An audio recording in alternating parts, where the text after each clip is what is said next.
5. But right now, it's Haley Fisackerly, the president and CEO of Entergy Mississippi. Haley, good to see you. Thanks for coming in. Good morning, Gerard. Thank you. Appreciate this opportunity to visit with you. Yes, sir. So we've got an article on our website, supertalk.fm, that discusses a $300 million SuperPower, what you guys are calling it, grid expansion. Talk to us about that. Yes, we launched SuperPower Mississippi last week, and Gerard, I'm really excited about this. This is at the core of our business plan, our mission, and that is to serve our customers in the communities. And yes, there's been a lot of talk about growth and data centers, which is all exciting to see that come into our state.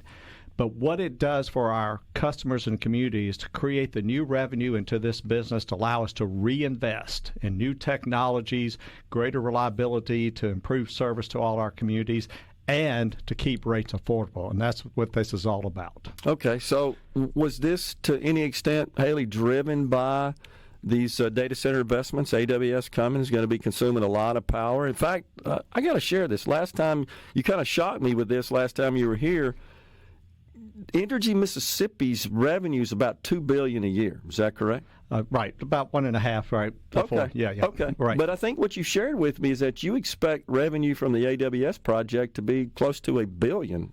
Just unto itself. That's correct. And so when you get those type of, now they're a big customer coming in and investments being made, but the new revenues that they're going to generate, we've known for years, and we've been chipping away at improving reliability. That's an obligation to serve. We have to keep customer affordability front of mind. Sure. And so that's been our goal, to improve reliability to our customers. But to support that opportunity, we had to find a way to grow the business, because the other way to make these investments is to go raise rates on customers, borrow more money, and that's not sustainable. And at a time when 22% of your customers or more live under the that are economically challenged by the poverty level. Yep. You got to find ways. It's the number one issue with customers. So we knew that we had to work with the state of Mississippi, our community partners, to find ways to grow, which are great for communities, to ad valorem taxes, things. But what it does for us, it changes the denominator and how you spread the costs across the base. Sure. At a time when costs are increasing exponentially, and when we are more dependent on electricity. Today, we live in a connected society that people are working from home, learning from home, doing business from home. They're more dependent on that grid than ever.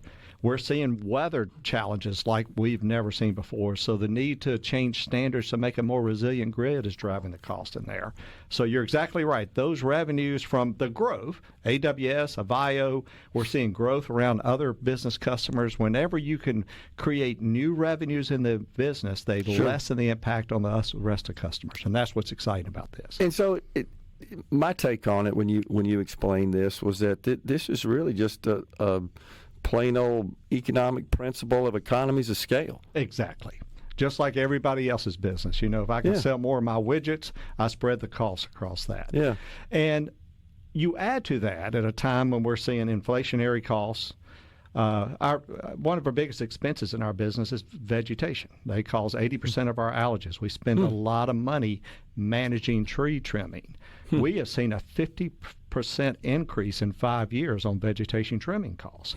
Add to that the 23 drought, where we have seen dead trees everywhere. You see it everywhere you drive. We manage our right-of-ways, but these trees that grow outside the right-of-way are putting more expense we have to go get and manage and damaging our system. So the plan looks at a multifaceted plan. We're looking at new resiliency, stronger poles, new materials that we deploy, technology, sensors, devices, reclosers that help us to do that. But also, even in the mundane work of tree trimming, we're seeing how technology, remote sensing, satellite imagery, new equipment that are coming in to allow us to be more efficient with the dollars we have. But also that technology can tell us where the growth patterns may be, where the vegetation risks are, where we go to do that. We've always used aerosols, helicopters trimming our transmission lines, but the newer technology with the sensing and mapping, we can go look at some rural distribution networks. And sure enough, we're bringing one of those helicopters in next week, starting in portions of rural areas outside of the Jackson area to go after some of these areas to get after vegetation challenges. So I think it's fair to say Entergy is a consumer of the technology that it powers. Amen. That's right. Just like everyone else, technology is changing our business. AI is changing our business. Sure. We are creating data every day. We deployed automated meters about 5 years ago. Those meters, yes, we can see how much you're using so we can bill you, but they also create other information. It can identify faults on the line, devices that may be about to fail, transformers that may be having challenges, and then that predictive type of information allows us to be proactive to eliminate an outage. So these are exciting times, but we could not deploy it without finding a partner who could create the revenues and do that. So and Mississippi Entergy Mississippi's rates have always been around 25% below the national average. As you know, that's what we need to attract investments. We need to have competitive rates. Right. But we also have to be concerned about how it impacts our other customers and communities, and that's what's exciting about this opportunity. Meeting last week with the PSC, right? Oh, yes, the grid summit. The summit, right. Yes. So give us a report on that. Yes, I really applaud the commission for, looking at ways to educate themselves and other stakeholders in the whole process. Held a day-long summit at the Public Service Commission this past Thursday, the Grid Summit, and brought in speakers from around the country to give points of view about challenges and opportunities facing the electrical grids, different points of views.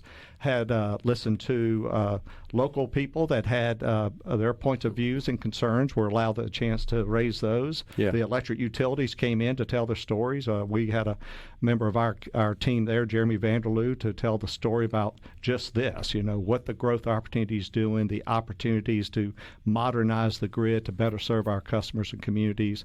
But a very insightful summit. It's very unique. I see this commission doing this. We've seen them do this with water issues, telecom. So I applaud them for being open and willing to do that and to share it with the public, too. Yeah. So one of the complaints, I know you're aware of this, is that the company, Entergy and AWS, have a contract, right, for the power that you're going to provide them and that they're going to consume and pay for, and that was done in some way exclusive of PSC oversight. Talk about that, Haley, to help us understand what's going on there. So we are regulated by the Mississippi Public Service Commission, and there are certain processes we follow under traditional business, and sometimes you have to come in and file, if you're building a power plant or a substation or a huge capital investment, you file for what we call a Certificate of Convenience and Necessity, a CCN. Okay.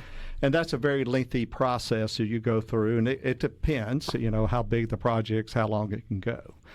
And there are other permitting processes. You have to get certain approvals before you can start triggering certain designs and permitting and equipment purchases.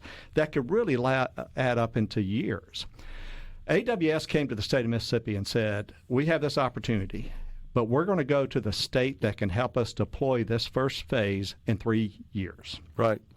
If you can't do it, it's not coming here. They made that clear day one. They made that clear. I remember. So the governor and the state of Mississippi, MDA, we all huddled. How do we get past this? Well, the traditional process would take 5 to 6 years. And the idea was, well, you can accelerate the front end, but add more scrutiny on the back end, which creates some risk on Entergy and our business and stuff. And what we mean by that, they accelerated the CCN process. And the legislature has oversight of the Public Service Commission. They exist at the will of the legislature. The legislature said, okay, there is a need for these investments because AWS has come in here. So that meets the certificate requirement. So they granted that, and that really accelerated the front end of it. It also allowed AWS to accelerate certain permitting processes, moving them to the front of the line, requiring other reviews and things of that nature. Where they add the scrutiny is, so every asset we deploy, every substation, every line built, every power plant built, has to go back in front of the commission for a prudency review. Okay. And then it's put into rates. And during that process, so that's where the risk is back on us, so we have to really mind that. So then we have a special contract we enter into AWS that sets the contract terms and the rate. That is very common. We've done that with Nissan, Continental Tire, Nucor. Those are special rate contracts, just like anybody else. Okay. Well, we can continue that discussion if you can hang around Yes, with us. sure can. We got Haley Fisackerly, President and CEO of Entergy Mississippi. The Element Well Studio with Haley Fisackerly, President and CEO of Entergy Mississippi. So I think where this thing got off the rails, Haley, is that there are reports from across the country, Northern Virginia, which is kind of data center row, as you know, up there. And it's been that way. It's been building out for 15, 20 years, right. Honestly. Data center investments and construction in that area. To some extent, Georgia, and then Texas between San Antonio and Austin, also a bunch of data centers. But and there have been reports of, hey, once these things came into town, we saw the electric rates spike. But in all the research I've done, it looks like that there was not proper planning in place to really ready the grid for this additional consumption and additional demand. That's correct. That's correct. This is a fast-growing business. And yes, data centers have been around a little while here, but the machine learning AI component is one that's really exploded here in the past. And that's exactly right. You saw certain areas of the country where these centers were going, and mainly that was driven because they were latency concerns, right? These are all connected right. through data centers, and they've resolved that issue, as you know. Yep. And there was plenty of capacity. And you take the AWS situation in Northern Virginia, they were the only player in that area.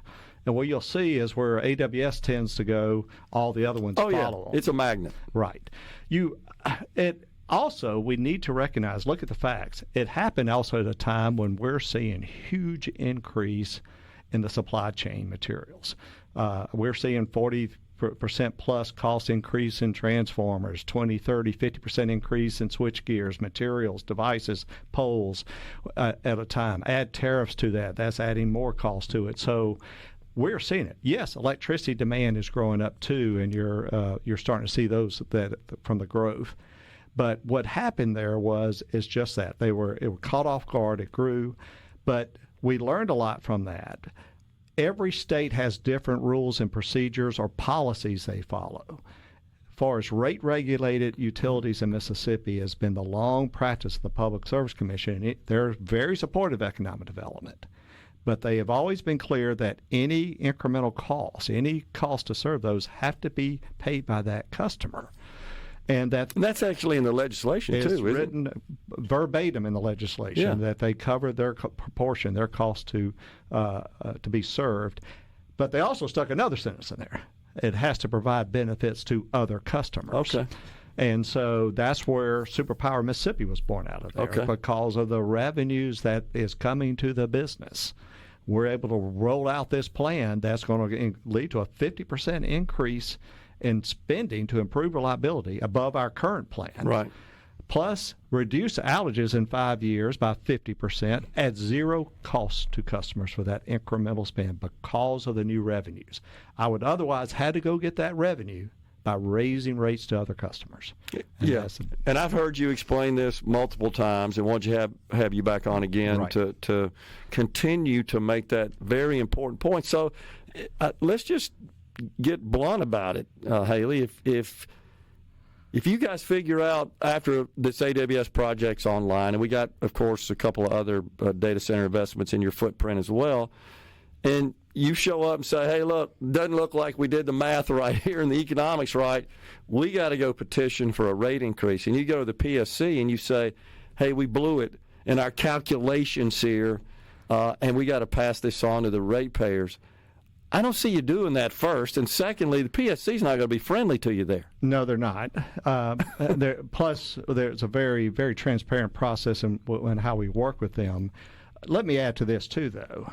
Yes, the legislation stated that, but the other protections come in through the contract in itself. Now, I can't share customer information, things of that nature.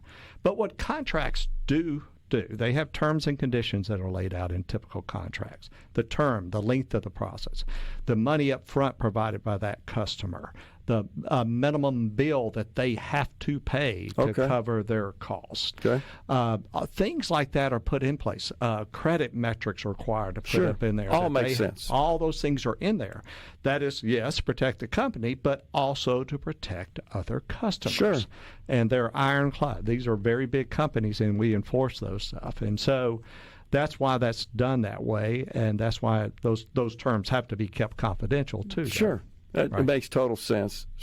So what do you say to those, Haley, who would complain that, hey, this is a private contract and it's got some ticking time bombs in there that are going to explode, and Entergy's going to come back to the ratepayers and say, yeah, we can't tell you what's in this contract, but we didn't do it right. You guys got to come up with some money to cover our costs here. Well, the very risk that would commissioners have for customers, and our commissioners know what's in these contracts. We reviewed them with them, so they know that. Okay, so they are privy to that. Yes, they are. Okay. They're under the NDAs, too. Okay. And their staff, I'll go through that. They have professional staff there that finance, accountants, lawyers that are that. And they know what those protections need to be. So those things are in there. The special contracts. We've done it with Nissan. We've done it with Nucor Steel. We've done it with Continental Tire. These are provisions that are there. These companies need these contracts. They are larger projects, larger investments needed to serve them outside of traditional tariffed rates that are filed at commissions that do that. And it gets into commercial information that is very important to their competitivenely get it. Especially data centers. Usage patterns send signals to certain things that could be, very sensitive to their needs and things of that nature that had to be protected. Well, and is it fair to say that if you guys were not able to enter in and negotiate such private contracts, that our chances of landing projects like this would be greatly diminished, if not impossible? Well, all economic development projects, are very confidential. We're constantly in talks with companies all the time. And you can't get them in the door because it's a competitive process where they're going to select, and you have to work through those things. So that's absolutely. But businesses have very private information that they need to keep. Well, first of all, AWS is serving other customers. They've got to protect those customers. Exactly. By law, I cannot share customer information. So those protections are automatically in there. And so those things that we have to ensure are in place. I think what people want to hear is that what has been the experience in some other markets, Virginia, Georgia, I think specifically where we've seen some of this, maybe Indiana a little bit, is not going to happen here. I think that's what people want to hear. Well, we watch, we learn, we take those lessons learned to do that. You're talking about markets, too, that have seen huge growth in areas. And so because of that, we had the potential to grow. We had the capacity. We had the land. And exactly. That's why they came. That's why they came.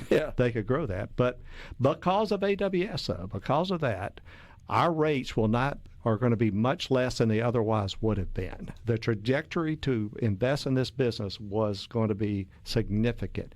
We have seen that rate trajectory drop significantly, and we're going to be able to invest more because of them and do more for our customers and communities. Gerard, you don't do these deals if they don't create value for your customers, your employees, your communities, and, of course, I have to for my owners. 100%. Once you can't check all four boxes, you don't do the deal. 100%. Totally get it. So I think the point that you've made, and you've done it eloquently, I've seen you do it many times in attending speeches you've delivered, is that essentially this project is covering much of the cost associated with modernization you're going to have to do regardless. I mean, that's constant. You're constantly upgrading, modernizing, trimming vegetation, adding new generation and transmission capacity, right? Right. Constantly. Weather trends have changed. We have new standards that we need to deploy. We're more dependent on the electricity than ever because of that technology. Yeah.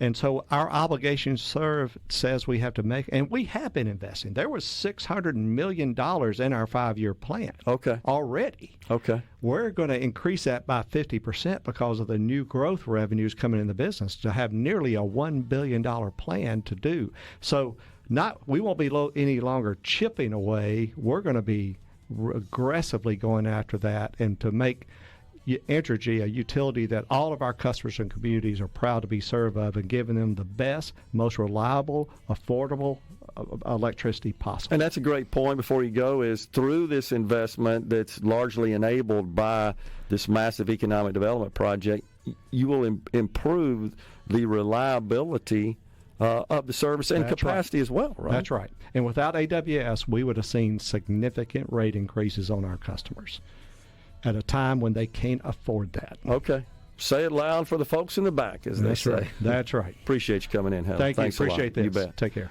We're coming right back.